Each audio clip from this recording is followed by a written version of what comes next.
But all I was doing in the whole process, the process wasn't to be ripped. It wasn't to walk around with my shirt off. That wasn't it. I knew through the physical challenges, through the physical suffering, my mind was getting stronger. I was literally doing that for a reason. I had a weak mind. All the rest just happened to come with it. I was trying to strengthen the mind to handle all the judgment that's passed on me, perceived and not. Sometimes you make it up in your own head. I just want to be able to handle all of that. Everything. Physical, mental. Like an old school barbarian, an old school guy that's like, God, dog, man, nothing can hurt the guy, which is why the book is titled, Can't Hurt Me. I want people to have that mantra in their life. Take that with you. And if you believe that and you work towards that, callous in your mind, strengthen yourself, Can't Hurt Me is strong. In any situation, like when I was in Buzz, they beat the shit out of you. I'd be the first one to get to say, Can't hurt me, motherfucker. And they were beating the hell out of me. But you say that enough to you. False motivation becomes fucking real motivation after a while. Self-esteem is built at a young age. I had 0. So that's why that discipline for me was so fucking important. It takes nothing to be a loser.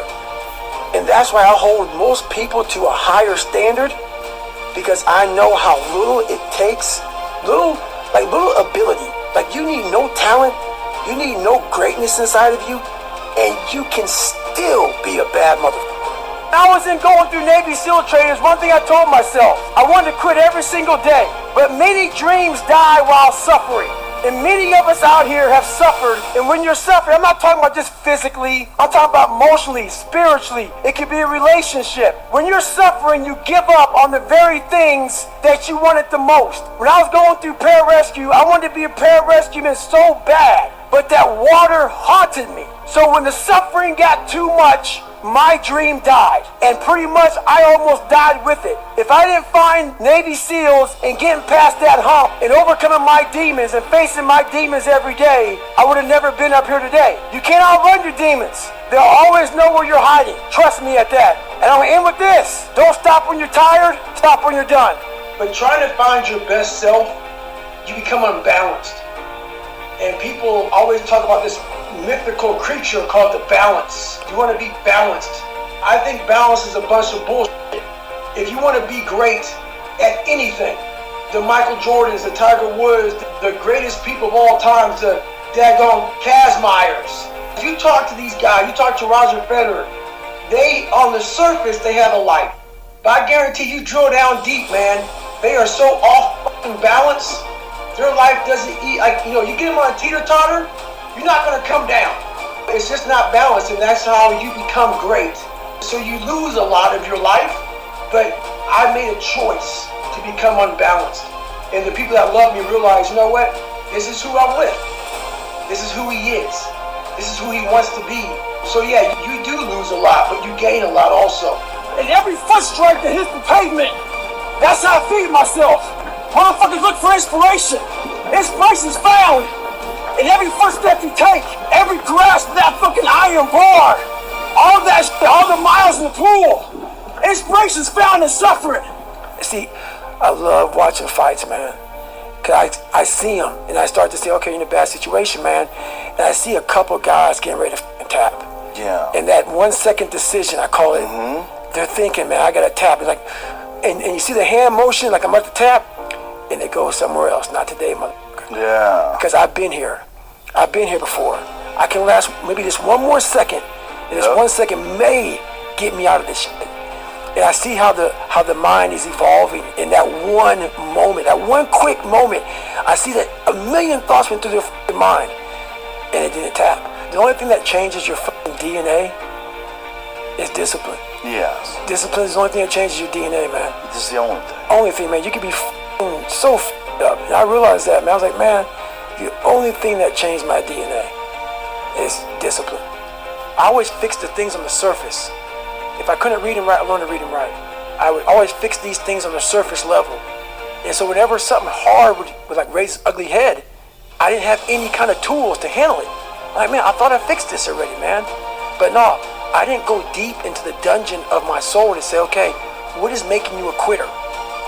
What is making you a weak man? What is making you afraid? That's why I kept on quitting and going back to start, or not knowing how to get through hard times. You put a sword in the fire repeatedly and repeatedly. If you keep on doing that, you're going to get a nice sword. And then you keep on beating it. You got to beat the shit out of it. And that's what I am. Yeah. I became that. I said, okay, we can't quit. We got to figure out why you are this pussy.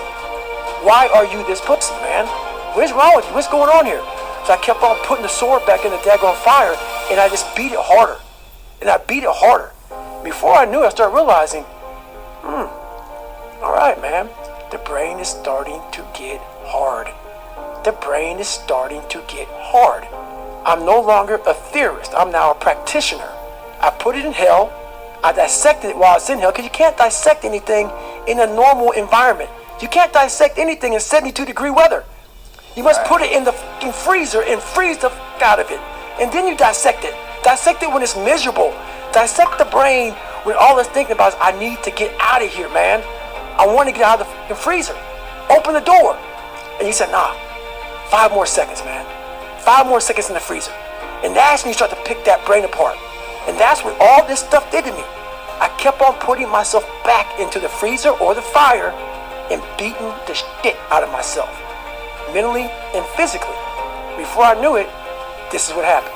We're scared to dive into our lives, what made us who we are. The beautiful people that we are, we're all jacked up in so many ways. That's the beauty of us. That's the beauty of me. I'm jacked up, but I figured out my own little process on how to get unjacked up. You know, I'm not gonna get the same way you're gonna get there. You may get there by going point A to point B. I might go point C to D to E to F. I'm gonna be there the same way you are, just a little harder. That's how I train my brain.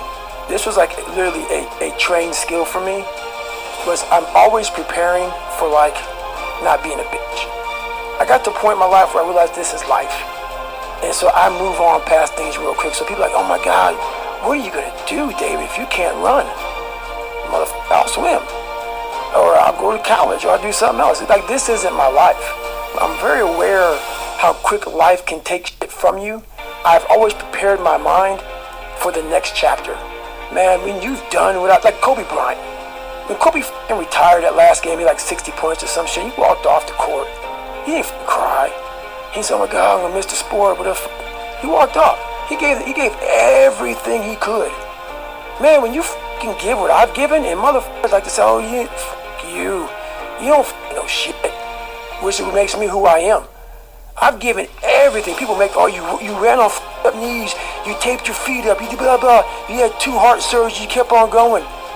Yep, sure did. I had somewhere to go. I had somewhere to go, and I got there. And buddy, when motherfuckers tell you you can take a break now, hey, you're up. As long as my knees are halfway worked, I got to run. You telling me, man, maybe a chance I can't run no more? Give me an excuse to not do shit, but as long as I have no excuse, I gotta do it. Because I was happy where I was. I gave everything. I gave everything to who I am. And people, oh, I don't believe that. Don't believe it. I gave everything. And when you give everything, man, you have no regret.